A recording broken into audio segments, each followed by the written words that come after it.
મિત્રો, આપણા મનમાં હંમેશા એક સવાલ રહેતો હોય છે કે કર્મ મોટું કે ભાગ્ય? કોઈ કહે છે કર્મ કરો તેનું ફળ મળી જશે, તો કોઈ કહે છે કે ભાગ્યમાં હશે તો મળી જશે. કોઈ કહે છે કર્મ સર્વશ્રેષ્ઠ છે તો કોઈ કહે છે ભાગ્ય ખૂબ બળવાન છે. પરંતુ આ વાતનો સચોટ ઉત્તર ગીતામાં જણાવેલો છે. તો ગીતામાં જણાવ્યું છે એ પ્રમાણે જણાવશું કે સૌથી બળવાન કોણ છે, ભાગ્ય કે કર્મ? પરંતુ ગીતામાં આ વાતને એવી રીતે કહેવાયેલી છે કે જે આપણને ક્યારેક સમજવી અઘરી પડી જાય છે. તે વસ્તુ જાણ્યા બાદ પણ આપણને મનમાં અમુક પ્રશ્નો રહી જાય છે. માટે આજે અમે તમને કર્મ અને ભાગ્ય સંબંધિત એક વાર્તા જણાવશું જે જાણ્યા બાદ તમને ગીતામાં કહેલી વાત ખૂબ જ સરળતાથી સમજાઈ જશે. એક જંગલ હતું અને તે જંગલની બંને બાજુ અલગ અલગ રાજા રાજ્ય કરતા હતા. તે જંગલમાં એક સંત રહેતા હતા અને બંને રાજા તે સંતને પોતાના ગુરુ માનતા હતા અને તેમનો આદર પણ કરતા હતા. પરંતુ સમસ્યા એ હતી કે બંને રાજાના રાજ્યની વચ્ચે એક નદી વહેતી હતી અને તે નદી બંને રાજ્યો માટેનો એકમાત્ર જળસ્ત્રોત હતો. તેથી તે નદીને લઈને બંને રાજ્યોના રાજા વચ્ચે વિવાદો થતા. પરંતુ એક વાર વિવાદ ખૂબ જ વધી ગયો અને બંને રાજ્યોએ યુદ્ધનો નિર્ણય લઈ લીધો. ત્યારબાદ બંને રાજા એક પછી એક જંગલમાં રહેતા સંતના આશીર્વાદ લેવા પહોંચી જાય છે. પહેલા જે રાજા આવે છે તેને સંત જણાવે છે કે તારા ભાગ્યમાં જીત નથી, પછી આગળ ઈશ્વરની મરજી. આ સાંભળી રાજા ગભરાયો અને તેણે સેનાને આદેશ આપ્યો કે આપણે પૂરી તાકાતથી લડીશું. ભલે આપણા ભાગ્યમાં જીત ન હોય, ભલે આપણે યુદ્ધ હારી જઈએ, પરંતુ આપણે યુદ્ધ એટલા પરાક્રમથી લડીશું કે હારવા છતાં પણ આપણે પરાક્રમનું એક શ્રેષ્ઠ ઉદાહરણ બનીએ. ત્યારબાદ બીજો રાજા એ સંત પાસે જાય છે. ત્યારે સંત તેને જણાવે છે કે જીત તારા ભાગ્યમાં છે, આગળ ઈશ્વરની મરજી.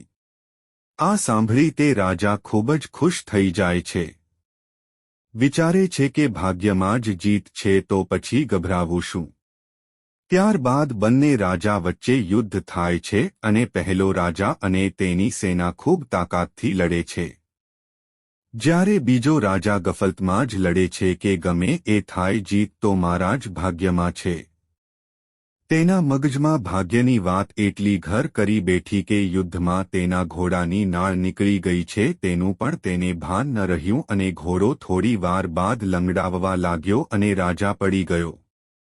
ત્યારબાદ તે રાજા દુશ્મનના હાથમાં આવી ગયો અને તેનો પરાજય થયો. પહેલો રાજા જીતી ગયો અને બંને રાજ્ય તેના ભાગ્યમાં આવી ગયા. જ્યારે ભાગ્યની ગફલતમાં બીજો રાજા પરાજિત થયો. ત્યારબાદ બંને સંત પાસે જઈને પ્રશ્ન પૂછે છે કે આવું કઈ રીતે થયું? ભાગ્યમાં લખાયેલું કેમ બદલાઈ ગયું? ત્યારે સંત જવાબ આપે છે કે ભાગ્ય નથી બદલાયું. ભાગ્ય તો તેની જગ્યાએ સ્થિર જ છે.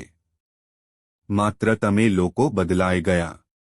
ત્યારબાદ જીત મેળવનાર રાજાને સંત કહે છે કે પોતે હારી જવાનો છે તે જાણીને તેણે યુદ્ધ માટે દિવસ રાત તૈયારી કરી અને જાતે જ યુદ્ધની બધી જવાબદારીઓ ઉપાડી અને પૂરી તાકાતથી લડવાનું નક્કી કર્યું.